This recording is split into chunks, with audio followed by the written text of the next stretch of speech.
परम शांति। आज के बापूजी के संदेश में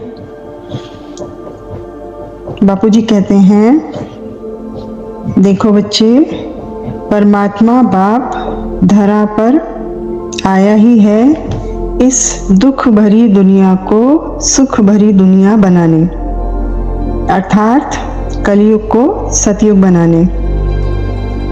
तो बाकी अगर हम देखें तो सारी दुनिया के लिए खुशखबरी है कि दुख भरी दुनिया को सुख भरी दुनिया बनाने के लिए स्वयं परमात्मा धरा पर आए हैं। और बेहद के बच्चों के लिए खास खुशखबरी क्या है?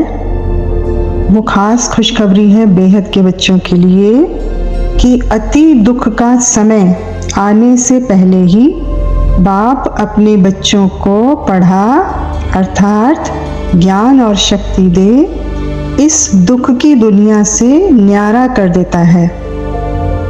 मतलब दुनिया में दुख बढ़ने से पहले ही जो हमारे पिता परमात्मा हैं, जो अलमाइटी अथॉरिटी हैं, जो बेहद के बाप हैं, वो हम बच्चों को दुख की दुनिया में दुख बढ़ने से पहले ही हमें यहाँ से इस दुनिया से न्यारा कर देते हैं। परंतु कौन से बच्चे को? जो बच्चे बाप पर 100% निश्चय रखते हैं और निर्भय होकर। जब बाप पर 100% निश्चय है तो किस प्रकार का भय? निर्भय हुए और बाप की उंगली पकड़कर चलते रहते हैं। बाप की उंगली पकड़ना मतलब बाप की श्रीमत के साथ जो हमें आज भी आया और रोज हमारे लिए डायरेक्शंस आ रही हैं बापूजी की तरफ से, श्रीमत आ रही है बापूजी की तरफ से। अगर हम वो श्रीमत को पकड़कर चलते रहेंगे, अर्थात श्रीमत मतलब बाप की डायरेक्शन, बाप की डायरेक्शन मतलब बाप की उंगली पकड़कर चलना। आगे बोला बापूजी ने कि देखो, आप बच्चों के पास तो मैं डायरेक्ट आ गया हूँ और आपकी हर समस्या का समाधान करने, अर्थात दुख को सुख में परिवर्तन करने के लिए मैं बंधा हुआ हूँ। यह जो भी समस्या आप बच्चों के पास आ रही है वो आपके कल्याण के निमित्त ही आ रही है। यह परिस्थितियाँ ही आपको पावरफुल बना, सच्चा हीरा बना देती हैं। कितनी अच्छी और कितनी पावरफुल समझानी बापूजी ने दी कि जो भी स्थितियाँ परिस्थितियाँ हमारे सामने आ रही हैं वो हमें पावरफुल बनाने के लिए आ रही हैं। और पावरफुल बनकर हम क्या बन रहे हैं? ओरिजिनल बन रहे हैं। ओरिजिनल मतलब डायमंड, सच्चे हीरे, बाप के सच्चे हीरे। आगे बोला, बस आप बाप पर निश्चय रख, बाप की उंगली अर्थात श्रीमत पकड़कर चलते चलो। सोच सोचकर भारी मत होना। सर्वशक्तिमान बाप आप बच्चों के साथ है। तो हम बच्चे क्या हुए? हम बच्चे भी सर्वशक्तिमान बाप के बच्चे, मास्टर सर्वशक्तिमान हुए। तो आगे बताया कि हम बच्चों का भविष्य बहुत उज्जवल है, इसलिए बाप पर निश्चय के साथ साथ अपनी ऊंच समान पर भी हमें 100% निश्चय रखना है।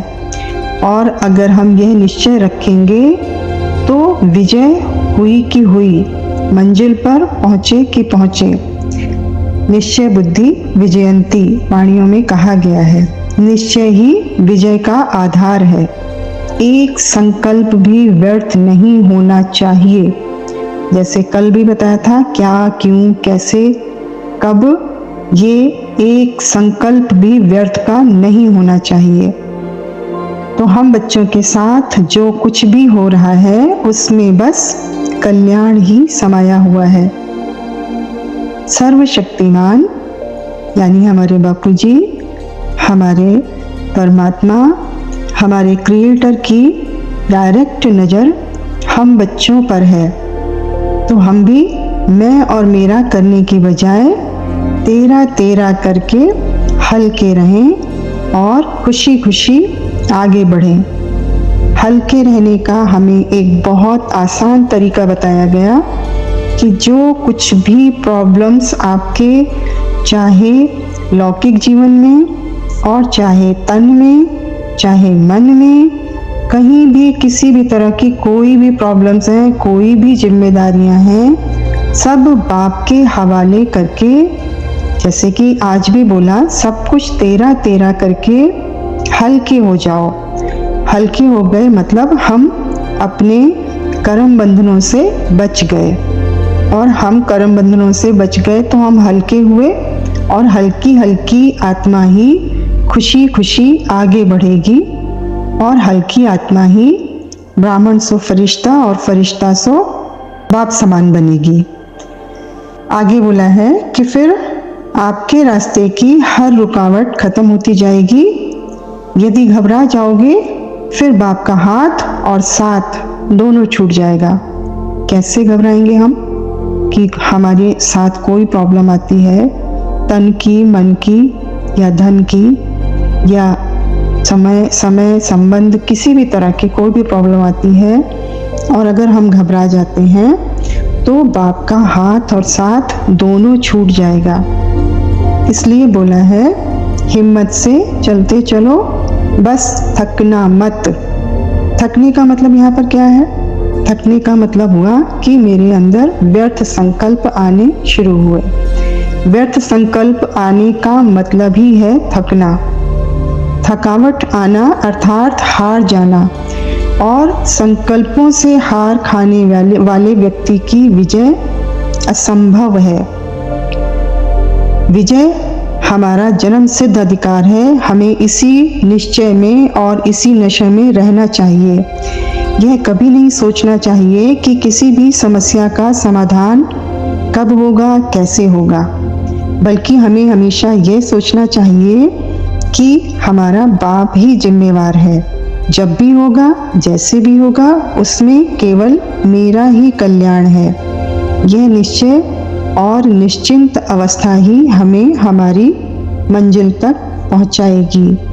अच्छा, परम शांति।